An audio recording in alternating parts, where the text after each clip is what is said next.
Hello guides, welcome to my cooking channel. जय जगन्नाथ। आज मुझे चटपटा आचारी आलू प्रस्तुत करी। आचारी आलू करवा बहुत सहज और कम समय मध्य प्रस्तुत करेंगे। यही रेसिपी मुझे छोट छोट आलू नहीं, जदि आपण पाखे छोट आलू ना ताले बड़ आलू को आप 4 पीस करके काटी नेबे।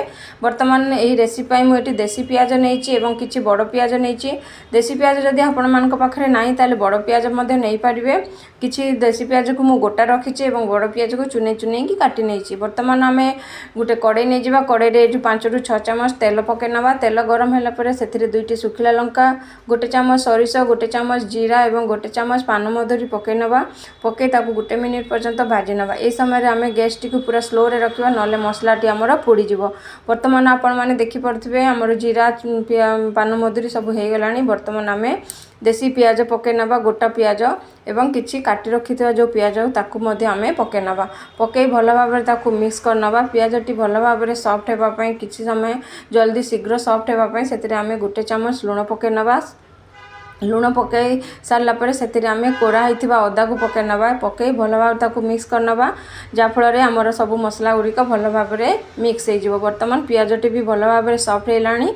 बर्तमान आम जो गोटा आलू रखी थे सीजा आलू बर्तमान आम से ऐड करनवा। सीजा आलू को पकई भल भाव मिक्स करनवा। भल भाव मिक्स करवा 5 ରୁ 7 मिनिट पर्यंत आम कम आंचर भाजी नवा। कहीं आलूटी भल भाव सीझी जाइए तो बर्तमान आम टी क्रिस्पीनेस करने आम टी भाजी नवा। 5 ରୁ 7 मिनिट है से स्वाद अनुसार हलदी और गोटे चामच धनिया गुंड पकई आम 5 ରୁ 7 मिनिट पर्यंत कम आंचर भाजी नवा। जहाँफल आमर आलू भितर मसला गुड़िक भी भल भाव ऐड हो टेस्ट लगे। जिते देखिए 7 ରୁ 10 मिनिट हो गला से आम किसी हेंगू पकेबा और गोटे चामच काश्मीरी लंका गुंड और आपड़ जदि चाहती राग लंका गुंड और किसी आचारी मसला ये 1 ରୁ 2 चामच पकई ने, जहाँफल आचार फ्लेवर आसो। ये सब मसला को पकई आम भल भाव मिक्स करनवा 2 ରୁ 3 मिनिट पर्यंत।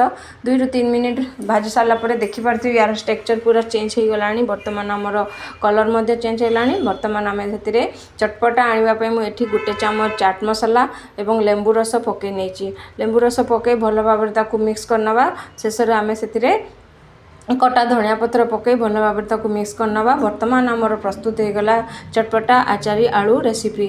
जदि वीडियोटी भल लगे ताले मो चैनल को सब्सक्राइब, लाइक, कमेंट, शेयर करंतु।